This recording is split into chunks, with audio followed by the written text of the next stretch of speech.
नमस्कार, आप देख रहे हैं डॉक्टर साहेब, आपके साथ मैं हूं मुस्कान। दर्शकों, आज के इस एपिसोड में हम बात करेंगे मोबाइल एडिक्शन के बारे में। हम ये जानेंगे कि किन लक्षणों से आप ये समझ सकते हैं कि बच्चे को कहीं न कहीं फ़ोन की अब लत लग चुकी है और इसके इलाज की या उपचार की ज़रूरत है। आज हम इसी पे तमाम जानकारी लेंगे और इसी पे खास बातचीत करने के लिए आज हमारे साथ मौजूद हैं डॉक्टर प्रियंका। आपको बता दें कि ये बिहार की जानी-मानी साइकोलॉजिस्ट हैं और साथ ही साथ आईजीएमएस में कार्यरत हैं। मैम नमस्कार, बहुत-बहुत स्वागत है आपका। Thank you Muskan. मैम अगर हम बात करें मोबाइल एडिक्शन की तो हम देखते हैं आज जितने भी बच्चे हैं कहीं न कहीं सब फ़ोन में दिन भर एंगेज रहते हैं, दिन भर फ़ोन में लगे होते हैं। वहीं हम पहले देखते थे तो बच्चे बाहर खेलने जाया करते थे, लेकिन आजकल पबजी में और भी बहुत सारी तमाम जो गेम्स हैं उसमें लगे रहते हैं। मैं जानना चाहूँगी किन लक्षणों से वो समझ सकते हैं उनके पेरेंट्स कि बच्चे को अब मोबाइल का एडिक्शन लग गया है और साथ ही साथ अब डॉक्टर से कंसल्ट करने के लिए दिखाने की ज़रूरत है? हुँ। सबसे पहले लक्षण की बात करते हैं मुस्कान कि अगर आपका बच्चा 2 से 3 घंटे के बाद भी ऐसा लगता है कि उसको अभी मोबाइल की ज़रूरत है। आप उसको कोई काम बोल रहे हो तो वो इग्नोर कर रहा है, आपको हेल्प नहीं कर पा रहा है, day to day activities delay हो रही हैं। जैसे उसको याद नहीं है कि मुझे ब्रश करना है, उसे याद नहीं है कि मुझे नहाना है या टाइम हो गया है पढ़ने का। अगर ये उसकी लाइफ़ में धीरे-धीरे इग्नोर हो रही है चीज़ें और वो पूरे टाइम फ़ोन पे जो है लगा हुआ है और उसको ये इनसाइट भी नहीं हो पा रहा है कि ये सारी चीज़ें लॉस हो रही हैं। जो डे टू डे एक्टिविटीज़ है उसमें बहुत सारा लॉस हो रहा है। हम कोई चीज़ें सीख नहीं पा रहे हैं, नई चीज़ें। तो ऐसे समय पे हमें अलर्ट हो जाना चाहिए कि वो बच्चा जो है वो मोबाइल फ़ोन एडिक्शन हो सकता है।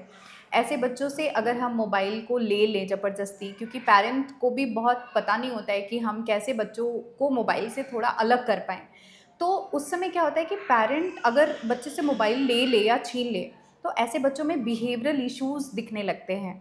It is very similar to any substance addiction. जैसे अल्कोहल पीने वाले आदमी से आप शराब छीन लो, तो वो कैसे बिहेव करता है? बिल्कुल कि वो चिल्लाना शुरू करेगा, मारपीट शुरू करेगा।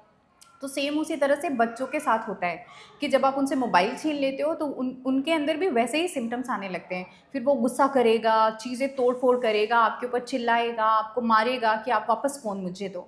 तो अगर इस तरह की चीज़ें हो रही हैं जो आपके कंट्रोल से अब बाहर जा रही हैं, तब आपको ये समझना चाहिए कि अभी आपको डॉक्टर से मिलने की ज़रूरत है।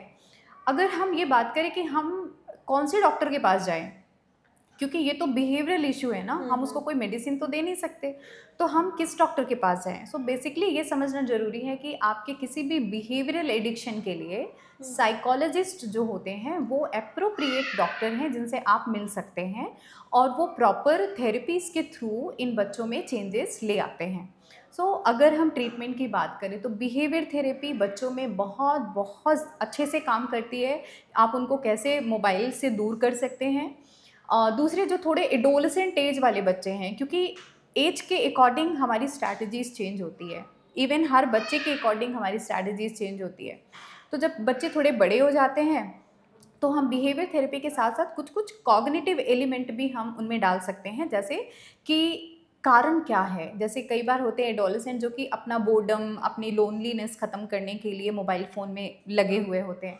तो how they can identify the triggers कि हम अभी बोर हो रहे हैं तो देखो अभी तुरंत मुझे फ़ोन की याद आई।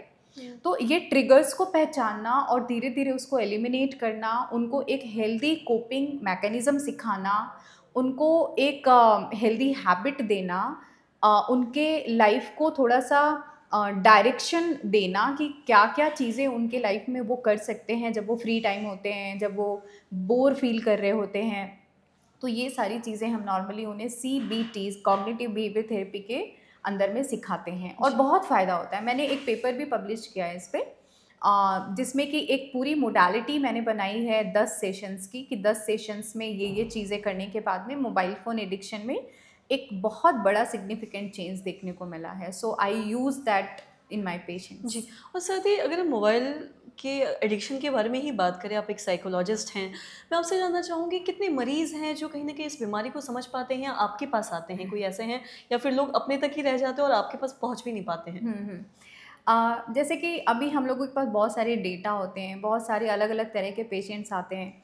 तो जनरली मैं क्या करती हूँ कि मैं हर बच्चे का मोबाइल फ़ोन यूज़ पूछती हूँ पेरेंट्स से कि ये बच्चा कितनी देर तक मोबाइल देखता है, मोबाइल लेने पर क्या बिहेव करता है और मोबाइल में कंटेंट क्या देखता है।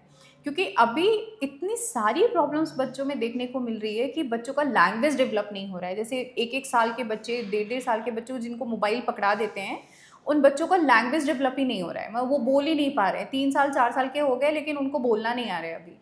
या फिर उनके सोशल इंटरेक्शन में बहुत सारे इश्यूज़ देखने को मिलते हैं कि वो किसी को हाय हेलो नहीं कर रहे हैं। उनका वो, आप उनको बुलाते रहो, नाम से बुलाते रहो, पर वो बिल्कुल रिस्पॉन्ड नहीं करेंगे क्योंकि वो मोबाइल में एकदम डूबे हुए हैं। तो ये सारी चीज़ें पेरेंट्स जो हैं वो अभी नहीं समझ पा रहे हैं कि मोबाइल फ़ोन आपको 5 साल के पहले बच्चों को तो देना ही नहीं चाहिए, ठीक है? लेकिन अब बहुत ज़्यादा हम उनको अलग भी नहीं कर सकते, क्योंकि अगर आप यूज़ कर रहे हो तो बेबी कहीं न कहीं एक्सपोज़र तो उसको मिलेगा ही। तो आप कंटेंट को देखो कि वो क्या देख रहा है। बहुत सारे बच्चे जैसे कार्टून्स देखते हैं, उनकी भाषा ही कार्टून वाली हो जाती है। ऐसे भी बच्चे आते हैं हमारे पास में जो कार्टून वाली भाषा बोलते हैं, उनके लैंग्वेज में बात करते हैं। चाइनीज़ चैनल्स देख रहे हैं तो वो चाइनीज़ सीखने लगते हैं, चाइनीज़ बोलने लगते हैं। पेरेंट बोलते हैं कि ये क्या बोलता है, हमें समझ ही नहीं आता है, ठीक है? तो इन सब तरह की जो चीज़ें अगर देखने को मिले तो आपको डेफ़िनेटली हमसे मिलना चाहिए। बहुत हेल्पफुल हो सकता है बिहेवियर थेरेपी और कॉग्निटिव बिहेवियर थेरेपी। जी, मैम बहुत बहुत शुक्रिया तमाम जानकारी देने के लिए। तो आशा करते हैं दर्शकों की जो तमाम जानकारी है आपके लाभदायक रही। तो आज की इस वीडियो में इतना ही। अगर आपने अब तक हमारे चैनल को सब्सक्राइब नहीं किया तो तुरंत कर लिए, साथ ही हमारे फेसबुक पेज को लाइक करें। तो देखने के लिए आपका धन्यवाद।